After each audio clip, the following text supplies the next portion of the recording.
vai falar comigo, não, é? Como é que tu aguenta passar 3 dias sem falar comigo, homem?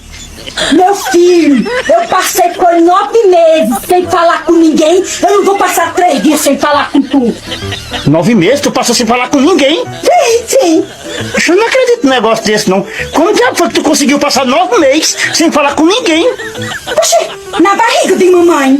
Ai, tomar no inferno. Na barriga de tua mãe. Passei 9 meses, mamãe comigo na barriga. Lógico. Quem mulher, ninguém fala quando tá na barriga da mamãe. Tá pronto. Não fala comigo, não. Vou passar mais 3 com você.